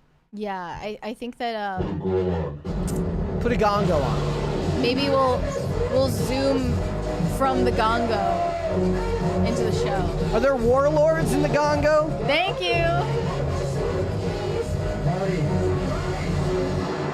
Do we have our crisis meter working again, by the way? It is. Good news. Here were some tweets about that, though. People calling Tate McRae an industry plant is crazy to me because she's actually been making music for a while now. It's crazy how artists who've been making music for so long finally get a hit and suddenly the industry plant accusations come flying. Yeah, I would be so mad. It's going to happen every time. It's the right place and the right time and the right fan base as It is funnier if there's an example where literally one day, like, there's a song that's everywhere and then their social media page, it's like it was created, it still has the new up top. Yeah. Like, that's I not don't how it know. works. I've listened to a few of her songs and it's just not good. I don't like Tate McRae's music. I just think she has charisma and that's why it's catching some right. And a lot of people look at it where they're like, look, she's a callback to attractive pop stars of old. Right. In an age of Billie Eilish's. Oh, I forgot to mention Addison Rae, of course, who's also part of that next generation. Tate McRae recently praised her gay fan base and almost gives them credit for her success. They're my favorite. No one beats them. No one is better than them. My whole team is gay. That's the only opinion I really want when I'm releasing music. I feel lucky that I have their opinion. We want to do the most and push the boundaries, but it's also the most brutally honest advice. Yeah. That is for sure. They're really mean. Yeah. I have tapped into pop stan Twitter, and these are some of the most rotten, insulated people on the planet, and they have terms like Kia Asylum. I don't even know what they're saying half the time. Yeah. Tate McRae allegedly just broke out of the Kia Asylum, which is where pop stars go to die, or they go to never reach a certain level of success. Yeah. So Katy Perry is in the Kia Asylum because Tate McRae just escaped the Kia Asylum. I guess Katy Perry is there because she liked Rick Caruso. No, she's not. It's actually just And when she your makes music career falls off for good. And she you're gone. And she made a new album that wasn't the right type of feminism for 2025. You know, I'm really offended that Tate McRae is not from the Gongo. She is from Canada. She is Canadian. She's a frostback. She'd have been better off being from the Gongo. Yeah. When every day isn't guaranteed to you like it is here in the West, you appreciate life a little bit more. You work a little bit harder. She has a compelling girl next door look. Here, let me send you this. You can pull up these photos. She doesn't look as fake as you would expect a pop star to look in 2025. They say, can't fully explain it, but Tate McRae is the stereotypical hot girl at every Canadian high school. White with long, straight blonde hair, plain looking, puck bunny. I never even heard that term Hockey, before. Can you explain this to me as a hockey player? A puck bunny would be, they have a type. They have a type, and that type is men that play hockey. This is a groupie, for hockey players. Like badge bunny for cops. That is crazy. Yep. Teenage boys from Calgary to Halifax go feral for this, they say. Yeah, but the problem is her audience isn't supposed to be teenage boys. It's supposed to be gay boys and girls. Yep. So maybe it's not hitting the right way. Yeah, there is a lack of work on her face that's kind of endearing. Yeah, she just looks, I assumed she looked like a girl from New Jersey. She just looks like a girl that you knew from high school from New Jersey. And I found that endearing. I personally don't really care whether she's an industry plant, and I don't think anyone else should, because if you're just now catching on to the fact that pop stars and actors, actresses alike are planted at a very chosen, calculated time and place for their own specific purposes, then I don't know what to tell you. Like, if you didn't realize that before, now is the time to realize this has been going on for decades. Yeah. Britney Spears was an industry plant just as much as Madonna was an industry plant, just as much as David Bowie was an industry plant, just as much as nobody succeeds. Any of them. Nobody succeeds without the backing of the corporate entities. Exactly, which is why they don't come up as independent artists, even when they brand themselves as such. So this is the way that industry has worked since forever. So in my view, they're all industry plants. All right. Let's finish up these super chats. Surenko Productions said maybe Ariana can't comment on the Nickelodeon stuff because she erased the memories of it. That's possible. If you ask Diana Wallace on X, that is what she would tell you. Yeah. But I don't know. I find that dubious. Archangel978 said, I find it strange that people are upset an actress no longer looks like a 13-year-old. Really says a lot about their preferences in life. I think that's a little bit disingenuous. I think there's a large gap between no longer looking 13 and looking like you're twice your age. Yeah, I mean, it would be fine if she looked 21, but she looks 41. They're comparing her to like exaggerating. She looks like somebody asked you to draw young Jennifer Coolidge from memory, and like that's just not something that you would normally expect for somebody who's only 21 years of age. Considering that at the time that Jennifer Coolidge became famous, she was already, Stifler's mom. Wasn't she already in her like late 30s? Yeah, she that was comically old back then.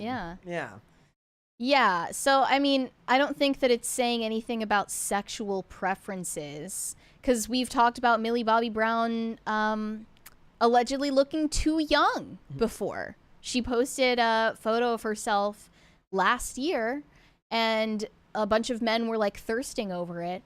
and they say, she looks 12. If you find this attractive, you're a PDF file. They do that with Jenna Ortega. Pick a side. Like, pick a struggle. Does she look too old? Does she look too young?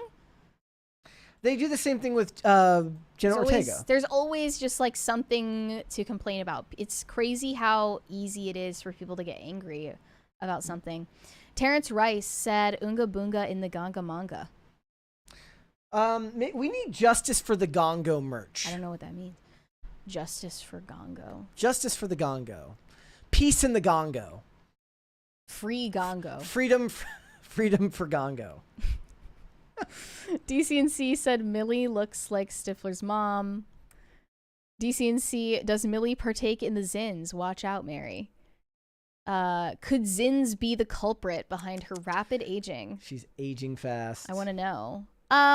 I think that it's mostly smoking cigarettes that ages you, though. The nicotine itself isn't the culprit. It's all the carcinogens. Yeah, I mean, you're like breathing in ash, basically. Haven't smoked, but I will continue zinning until further notice. Omega Red Fan said drugs can make images in your mind and they can seem real. Demons are relative as a result. Yeah. Like I said, I put myself through some crazy shit and saw some crazy shit, but I just Did you see the Hat Man? I didn't nor Slender Man. Not even Slender Man. Not even Slender Man, but mine was more like, shapes and objects start moving and it's like, why does that look closer to me than it did 2 seconds ago?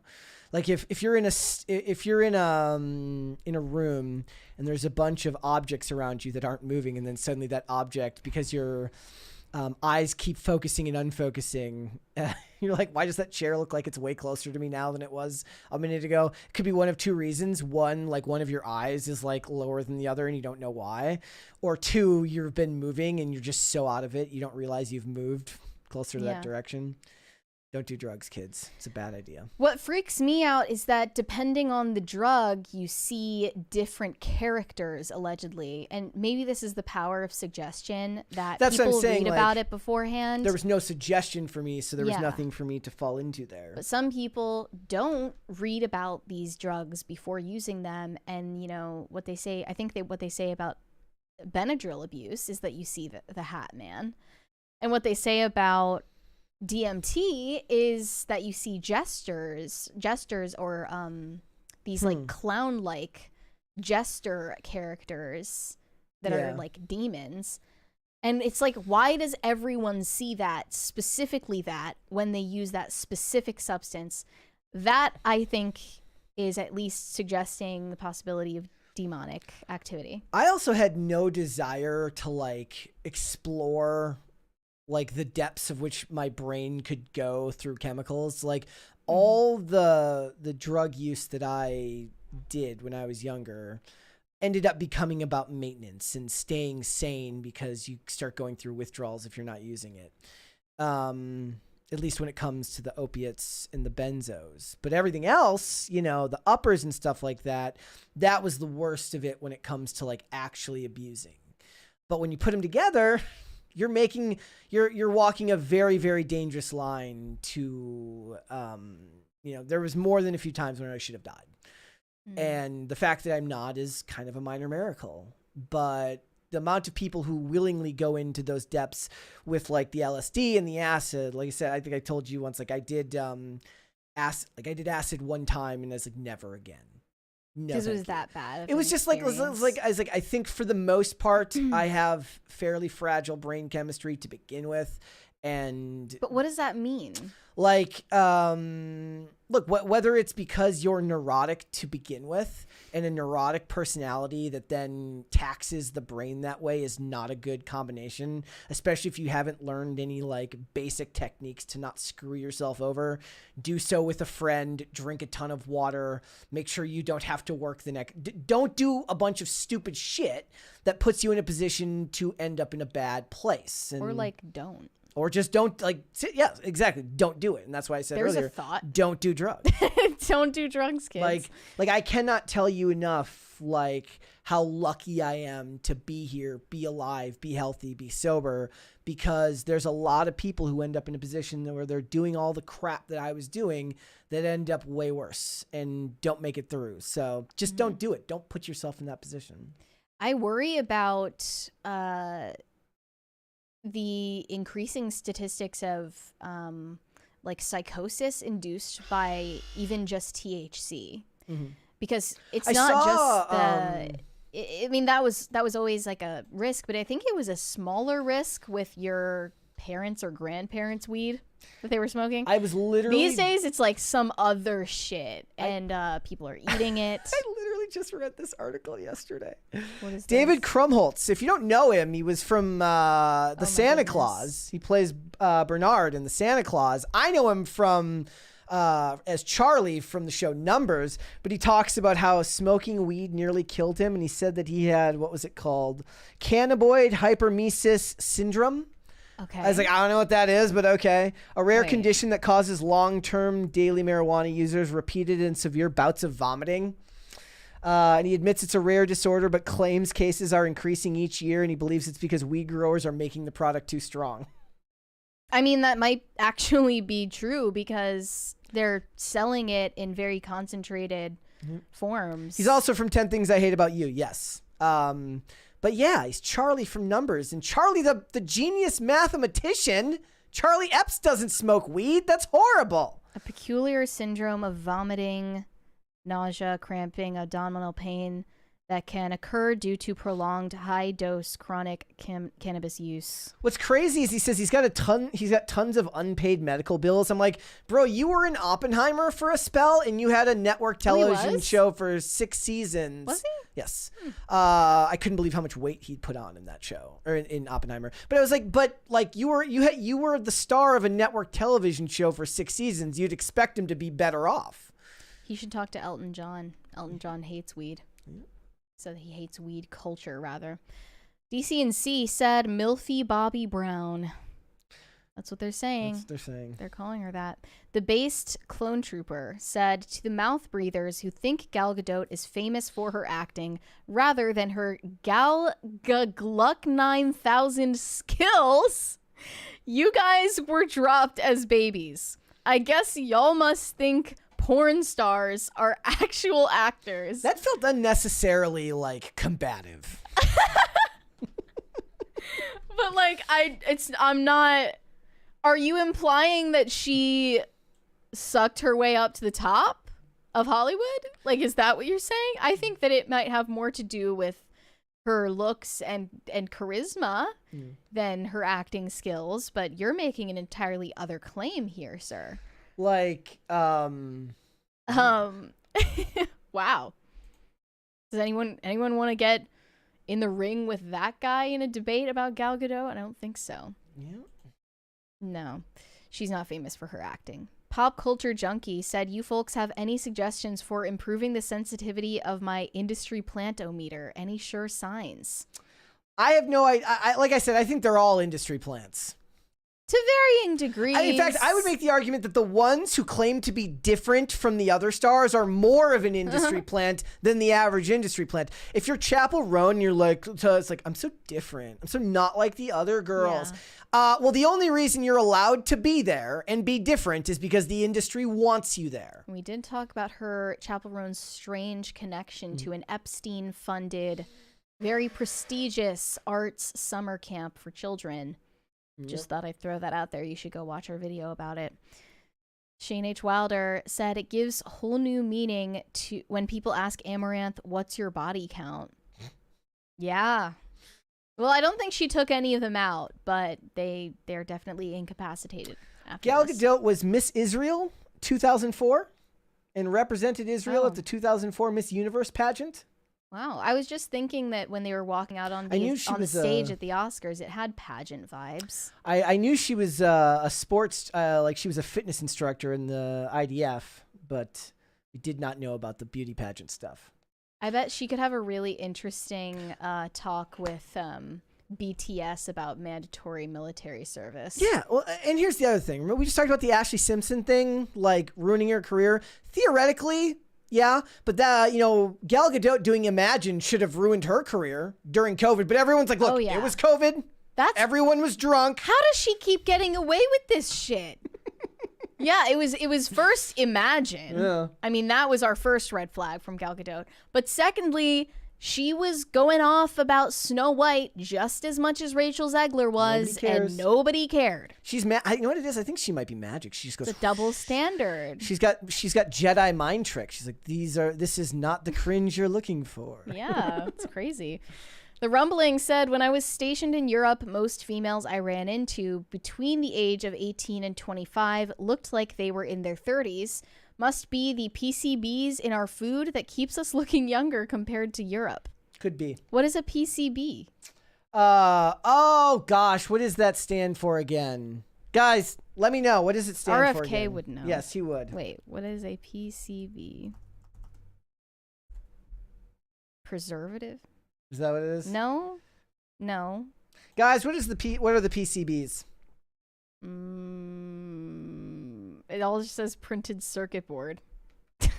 That's what DCNC says too. No, it's not. Are you talking about nanobots in our food? So is it microplastics? Polychlorinated biphenyls.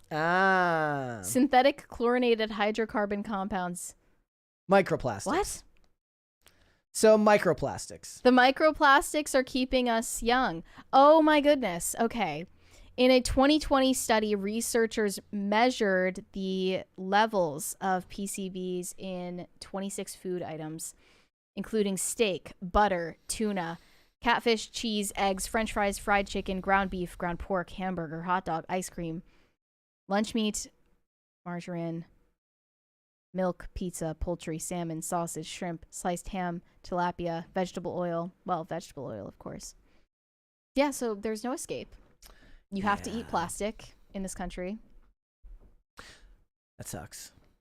When is RFK going to deal with that? We'll have to after he takes away the Mountain Dew from people on food stamps.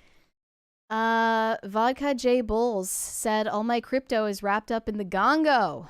Yeah, I mean that's where all of my I donate all of my extra money to the gongo. Not that Jon Stewart said we don't talk about the crypto mines in the gongo. We don't speak of it. Raymond G. Stanley Jr. What? I logged off for 40 minutes. I come back to you still talking about the gongo. LOL. Shane, we need a super cut of every time it was said, please. That's an order. Before the State of the Union address. Freedom for the gongo. If Trump doesn't address what's going on in the gongo, he's failed in his first 100 days. Seriously, if Trump goes on stage tonight and doesn't talk about the gongo for 45 minutes, I'm done. I'm never voting again.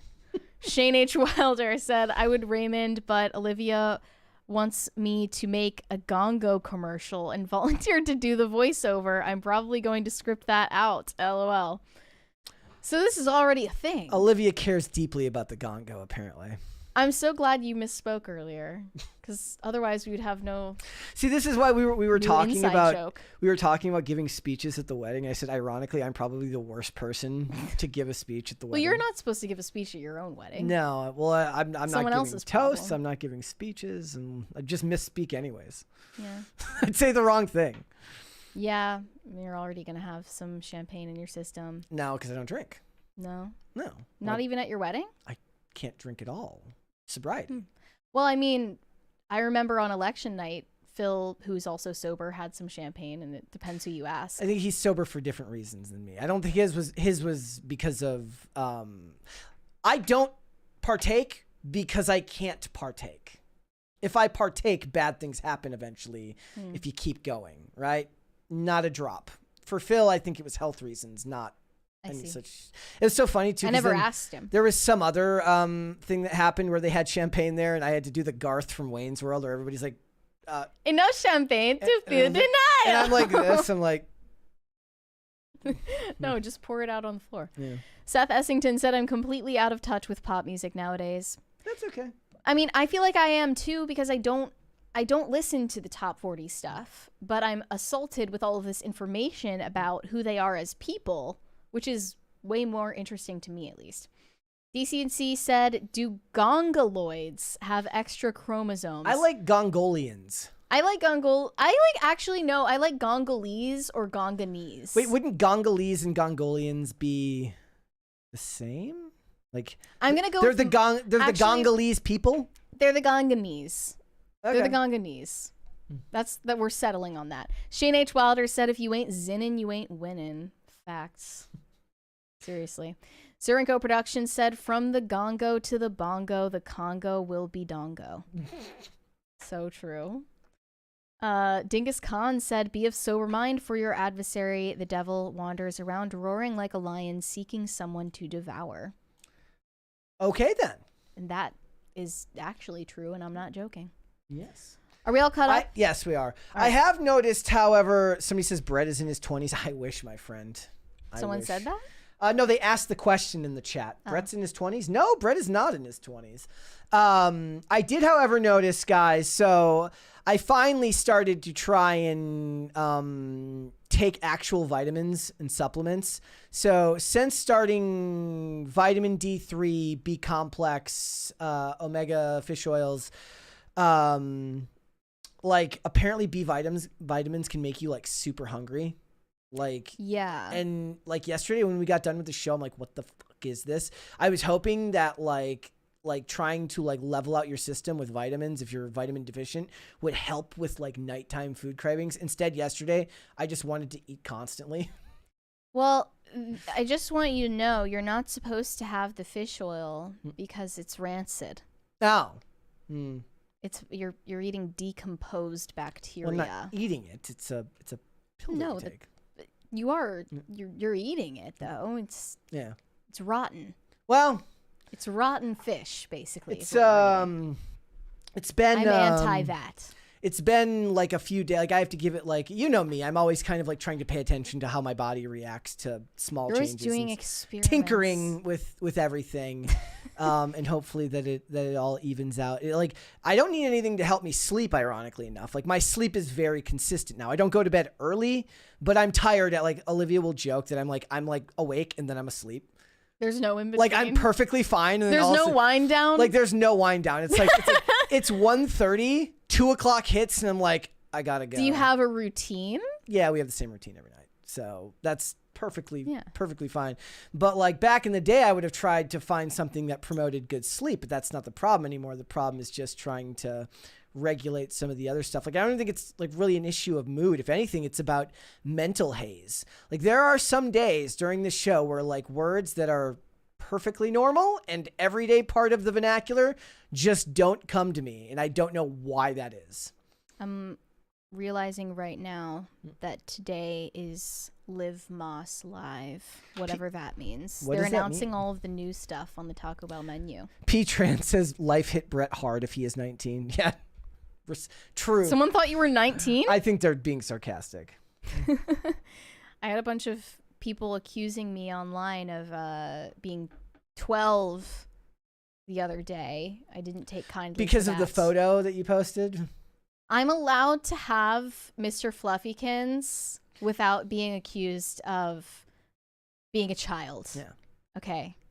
It's a very normal thing for a grown adult woman To to have a to have giant teddy bear in her car. Okay.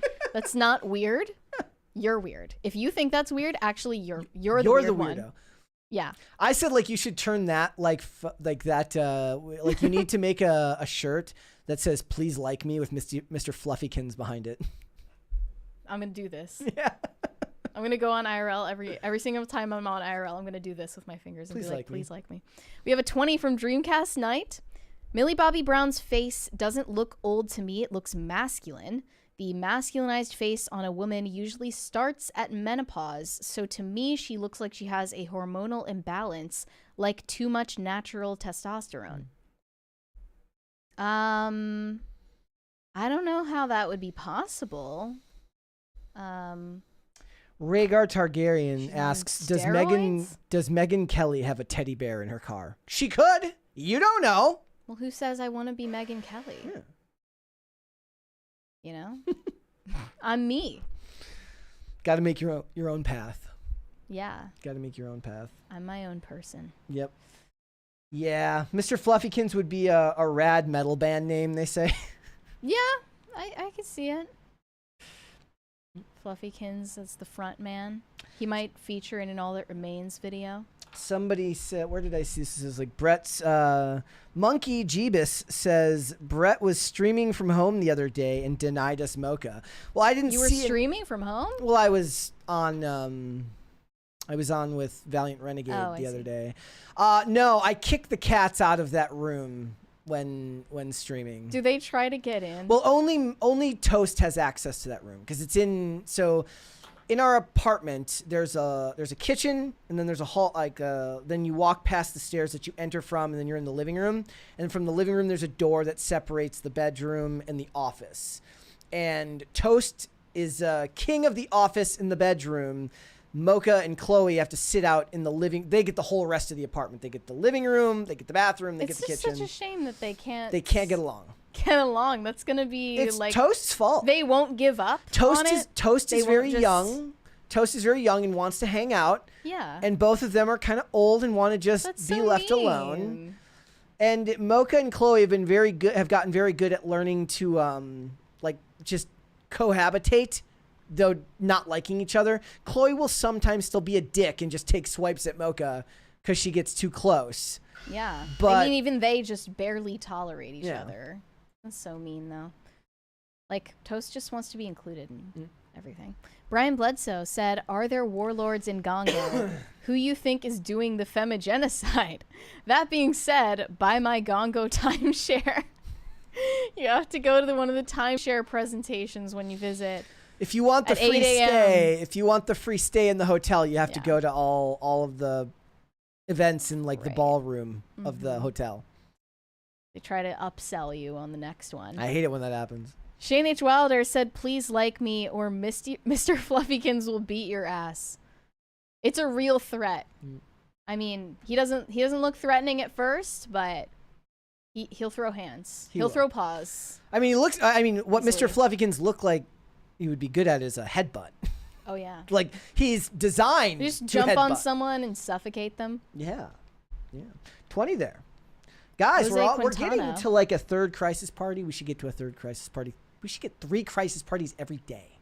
At least. Hang out with crisis parties. Jose Quintana said, hello, Optical Overlord and Ghost Empress. I arrived a little late, so please explain what the Gongo thing is about. Long live PCC. Yeah, I just realized if you kind of tune in the middle, you're not going to really understand our inside jokes. But Brett was making a joke about the Congo. femicide in the Congo, which we always joke about anyway because we're evil. And the genocide in Gaza. And it kind of, in your brain, you mixed Congo and Gaza, and it's now a new country called the Gongo. And there will one day be a new Gongo when eventually a Republic of Gongo. The Republic of New Gongo. Democratic Republic of Gongo. I'm kind of hoping that Vance wins in 2028 because I'm angling for like some type of diplomatic appointment in the Gongo. Right. Like I would like to be the ambassador to the Gongo. Perfect. Yeah. And I could have some kind of cabinet role, making sure that would be great. Like it would be my moralist utopia finally realized. Guys, I'm waiting for my moment of truth here. I guess that they're just like using this as like a live stream to announce all the new stuff. There's nothing. I feel like they've gotten to a point where they've jumped the shark at Taco Bell. Like there's nothing that you can release that's any better than what you've come up with so far. Yeah. Like at a certain point, there's nothing else to do. I mean, in a lot of ways, though, new creations at Taco Bell are like that kid who's like, you can copy my homework, just make it look different. Right. Like it's all kind of the same ingredients, just remashed. I have ended the poll, and 54% of you say Gal Gadot is not a good actress, but that means 45% of you said that she is. And you can say that she's a bad actress, and it doesn't mean that she's a bad person. Yeah. It's just the truth. That is true. Where are we at? Shane H. Wilder said Mr.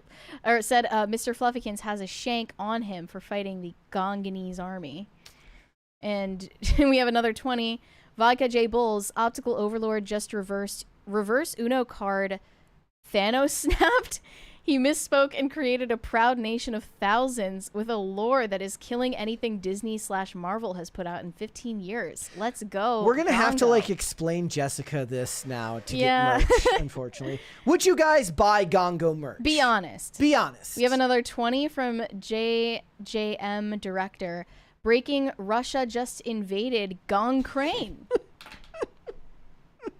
Wouldn't it be... This is going to be covered on I mean, IRL if we wouldn't be funnier, it would be Prussia. Prussia invaded Gong Crane. Gong Crane.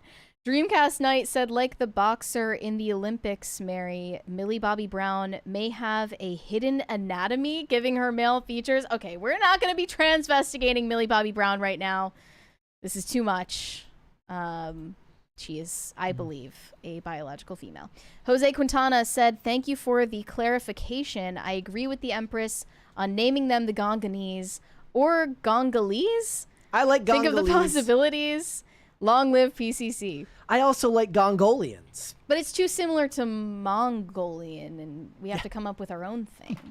Well, I mean, Congolians, or so there'd be the Congolese, right? So so Gongolese makes sense. Let me see if I can get the drops. I would like anybody in the chat that watched Elimination Chamber to let me know what they think before we leave about the John Cena heel turn. Before we leave. How close are we to the third party? The best. Oh wait, we already got it. The best thing about the John Cena heel turn is the WWE made the meme real where John Cena, who has been a good, if you don't know what a heel turn is, it's when a good guy becomes a bad guy in wrestling. I've gathered that much. Good guys are baby faces, bad guys are heels. Mhm. And John Cena's been a baby face for like 20 years because he was the face of the company. You know, he can't be the bad guy because he's the one that they send out to all the press events. He has done more Make-A-Wish. He's granted more wishes to the Make-A-Wish Foundation than any other celebrity in history. And after John Cena turned heel, WWE trademarked the phrase break-a-wish. So I'm picturing some like John Cena being mean to cancer patients stuff coming. Some Kanye at the Grammys type beat. I'm hoping. Just turning down photos left and right. There's the famous clip of Brock Lesnar pushing what's his name down the guy in the wheelchair down the stairs in WWE. And it was like John Cena prepping for his return, and he's gonna throw somebody down a set of stairs in a wheelchair. Oof. Remember that guy who got in trouble for like throwing a wheelchair? No. You don't remember that? Is this a specific? He like lost his job because someone recorded him in a bar throwing some empty wheelchair. Oh, yes, I do. Like down a set of stairs. I or remember something. that. That was just a couple years ago. The outrage was as if someone were in the wheelchair. Yeah. And like, I get it. It's someone's property, but I mean, the person must be able to walk if they're not in it. Yeah, I forgot about that. Like until I'm gonna just say I like for some I have a very vivid memory now of the security camera footage. Yeah. And he like lost. Yeah, he was like a college kid. His Thank job you, JJM or no, director. he got like suspended from college. He got like kicked out of school. It's insane. Stories like that just stick with me. I completely forgot until you mentioned it. Brian Bledsoe said, "Gal can't keep getting away with this." Getting away with what? I guess just not being good at acting. Jose Quintana said, what about as of heel versus babyface, Brett? Next poll should be on what we should call the natives of the Gongo. Long live PCC XZ? Yeah, it was Zach Gowen. Thank you. That's who he threw down the stairs. What about as? I used to watch as. I mean, I don't watch a lot of the... Thank you! Thank you for the third party.